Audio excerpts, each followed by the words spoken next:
1750 दिन से ज़्यादा हो चुके हैं उमर खालिद को जेल में। क्यों? क्योंकि उन्होंने ऐसे सवाल उठाए जो सिस्टम के वर्किंग फ्रेम में फिट नहीं बैठ रहा था। सिस्टम छोड़ो, कोर्ट अभी तक ये फैसला नहीं कर पा रहा है कि उमर खालिद ने कुछ गलत किया भी है या नहीं। Without an trial, without an conviction के खालिद के केस की सही ढंग से सुनवाई तक नहीं हो रही है। और सिर्फ उमर खालिद ही नहीं बल्कि कई ऐसे और भी चेहरे जेल के सलाखों के पीछे अपनी जवानी की इन दिनों को गुजार रहे हैं।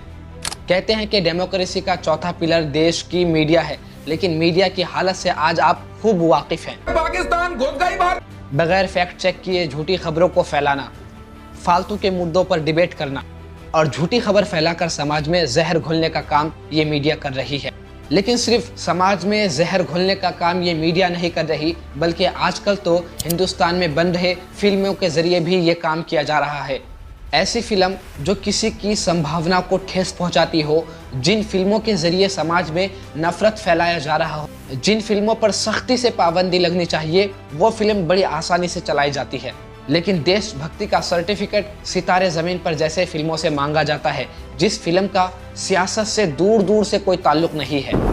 मीडिया या फिल्मों के जरिए ही सिर्फ समाज में नफरत नहीं फैलाया जा रहा, इस बात को भी आप बाखूबी जानते हैं कि हमारे पॉलिटिशियंस का इसमें क्या रोल है। इसके लिए मैं आपको एक मिसाल देता हूँ। आपको क्या सलाह देंगे, दिल्ली में शो करना चाहिए कि नहीं?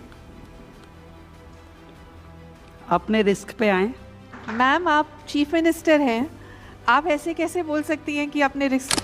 ये हमारे देश के राजधानी दिल्ली की सीएम हैं। उमर खालिद के साथ साथ कई और भी ऐसे चेहरे हैं जिनको हेट स्पीचेस फैलाने के इल्ज़ाम में जेल में रखा गया है। लेकिन देश की मीडिया, फिल्में और ख़ास करके हमारे देश के पॉलिटिशियंस जो ऐसे वाहियात स्टेटमेंट देते हैं, भद्दे किस्म के स्पीचेस और हेट स्पीचेस देते हैं, समाज में नफ़रत फैलाने की बातें करते हैं, इन पर मुश्किल से भी एफआईआर हो पाता है।